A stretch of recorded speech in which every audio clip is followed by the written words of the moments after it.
There are moments when a nation holds its breath, when the sky feels heavier, when silence speaks louder than words. Today, Kenya stands in that silence.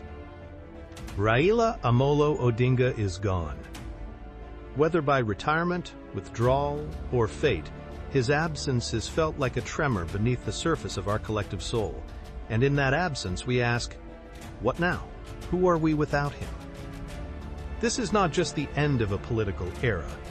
It is the closing of a spiritual chapter, a seismic shift in the emotional architecture of Kenya. For decades, Raila Odinga was more than a man. He was a movement, a myth, a mirror held up to the conscience of Kenya. He walked through fire, detained, vilified, betrayed, and yet he stood, again and again, not for power, but for something deeper, something sacred. He was the son of a freedom fighter, but he became something more, the father of resistance, the architect of defiance, the keeper of Kenya's unfinished dreams. He spoke when others whispered.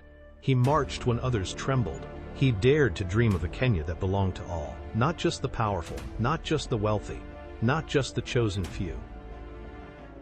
And in doing so, he became a spiritual current, a force that moved through churches, mosques, marketplaces, and homes.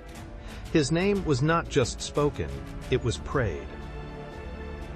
Raila was not perfect, but he was present. Fiercely, relentlessly, emotionally. He carried the weight of generations on his back and still found the strength to lift others. And now, he is gone.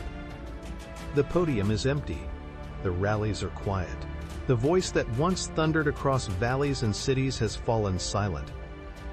And Kenya will never be the same. This is not just grief. It is disorientation, a spiritual vertigo. Because Raila was not just a leader, he was a compass. And now, the needle spins. We feel the void in our bones, in our politics, in our poetry, in our prayers. Who will speak for the voiceless now? Who will dare to challenge the machinery of power? Who will carry the torch of truth through the storm? The youth look around and see no Raila. The elders weep for a chapter closed. The nation trembles, not because of what is, but because of what might never be again. But here's the truth. Raila's legacy is not a tombstone. It is a seed. Planted in the hearts of millions, watered by struggle, nourished by hope. And now it is our turn. We must carry the torch, not as imitators, but as innovators, as guardians of truth, as architects of a new Kenya.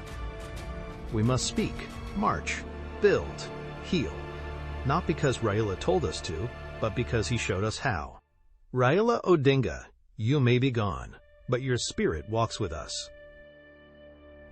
In every protest, in every prayer, in every dream of a freer Kenya, you taught us that democracy is not a destination, it is a pilgrimage, that justice is not given, it is demanded, that freedom is not inherited, it is earned.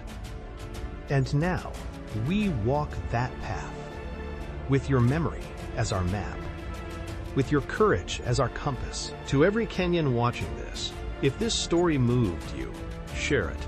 Comment your memories, your hopes, your fears. Let's honor Raila, not just with words, but with action. Let's build the Kenya he dreamed of. Let's become the leaders he hoped we'd be. Because the next chapter is ours to write. And Kenya will never be the same again.